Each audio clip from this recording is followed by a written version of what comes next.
Salut les voyageurs, aujourd'hui nouvelle Via Ferrata sous un soleil radieux mais avec un bonnet parce qu'il fait pas très chaud. Ça faisait un moment que j'avais envie de vous faire une petite tuto sur la façon de progresser en cordée. Et puis là mon petit genou il a eu envie de venir avec nous donc ça tombe bien, il fait moins de 40 kg.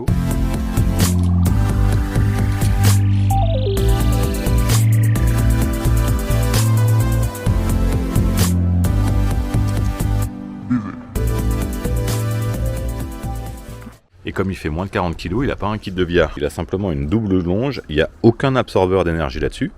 Du coup, on ne peut pas le laisser aller tout seul avec ça. Il faut que la progression se fasse en cordée en utilisant les queues de cochon qui sont régulièrement sur le parcours.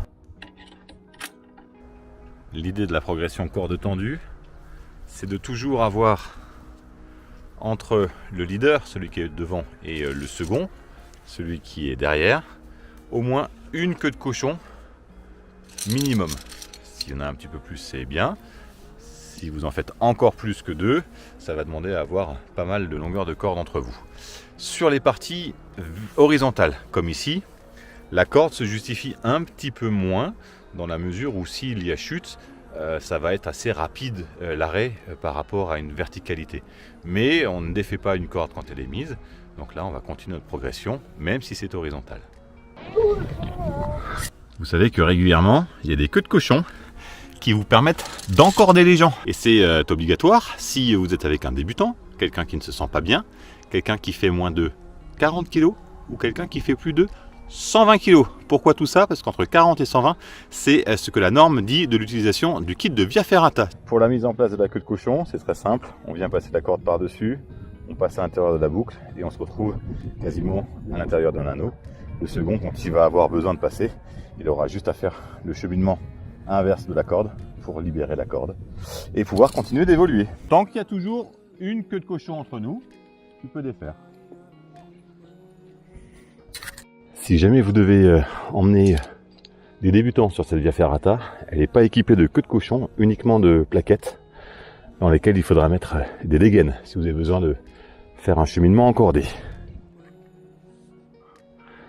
On peut utiliser un peu ce qu'on a sous le coude comme une corde. Là c'est une corde multinabel Béal, une joker de 9,1 mm. Il y a 50 mètres de corde parce que notre kit corde fait 50 mètres. Ça on l'a trimballé pendant des années. L'avantage c'est que ça fait 50 mètres, l'inconvénient c'est que ça fait 50 mètres. On est à 52 grammes au mètre. Donc pour les 50 mètres de corde, il y a 2,6 kg rien que de corde, sans système d'assurage ni rien. Depuis peu, on trimballe avec nous ce kit qui est dans une poche. C'est un kit Edelrid. Il s'appelle le Belay Kit 2, c'est la deuxième phase. Il existe en deux modèles, un avec une corde de 15 mètres et un avec une corde de 25 mètres. Ça, c'est le modèle avec la corde de 25 mètres. La corde rentre intégralement dans la poche. Les anneaux sont cousus à chaque extrémité de la corde. Et en plus, il y a un système. Alors, c'est pas vraiment une plaquette d'escalade, mais c'est une plaquette qui est autobloquante et qui permet d'assurer de façon très sereine le second quand il est dans les parties verticales. L'objectif du Belay Kit ou du système d'assurage que vous allez utiliser avec une corde, c'est de pouvoir toujours garder votre second sous tension pour que la corde qui vous sépare, la corde entre le leader et le second, soit toujours plus ou moins tendue pour parer les éventuelles chutes. L'avantage du Belay, c'est donc qu'il a un système de plaquettes intégré. La plaquette va se bloquer si jamais il y a une chute, histoire de parer immédiatement une retombée. Et comme toutes les plaquettes, il a un côté qui permet d'avaler le mou, comme on dit en escalade. C'est le terme technique, d'avaler le mou, afin de pouvoir assurer le second comme il faut.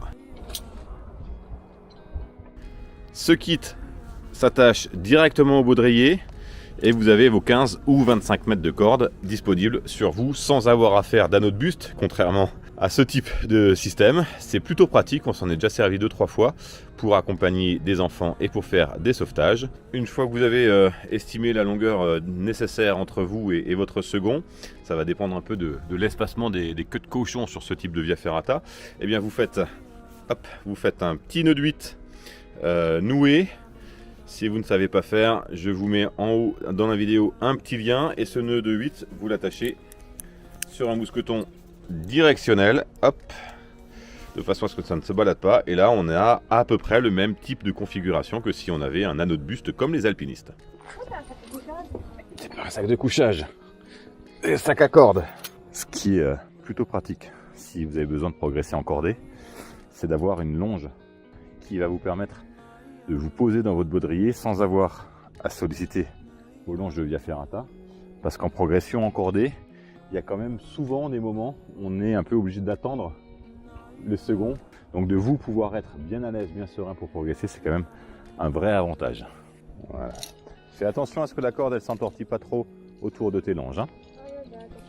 Donc là vous avez un exemple de nœud qui permettent d'assurer. C'est ce qu'on appelle un nœud de demi-cabestan, qui est la faculté de tourner dans un sens ou dans l'autre, suivant si vous avez besoin de rappeler la corde vers vous pour sécher votre second, ou au contraire de le descendre un petit peu pour faire une automoulinette. Donc ce nœud là est très simple à faire et permet d'avoir un système d'assurage dans la queue de cochon. Très bien. Super. Alors que les choses soient bien claires, je me permets, moi, en conscience, de n'assurer mon second qu'en passant la corde dans la queue de cochon, sans rajouter une plaquette, un descendeur ou de faire le nœud de demi-cabestan, parce que mon second c'est mon fils et qu'il fait 30 kg.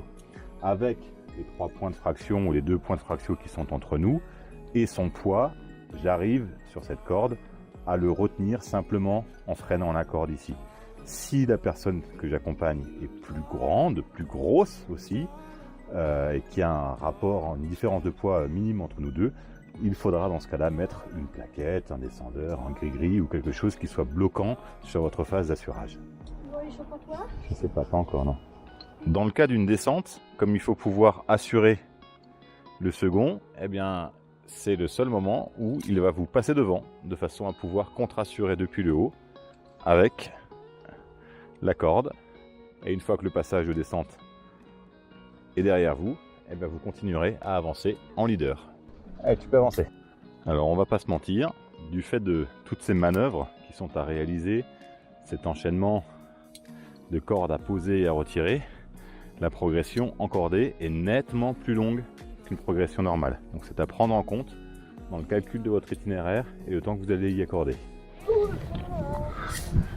Eh bien, super. Ouais. Allez, monte. Super. Quoi? T'aurais pas oublié quelque chose? Si. Tu les as pas passés ou ils se sont accrochés? Ils sont accrochés. D'accord. Non, tu avances encore. Voilà. Ah oui, on va là. Allez, tu viens. Ouais, maintenant tu peux te défaire.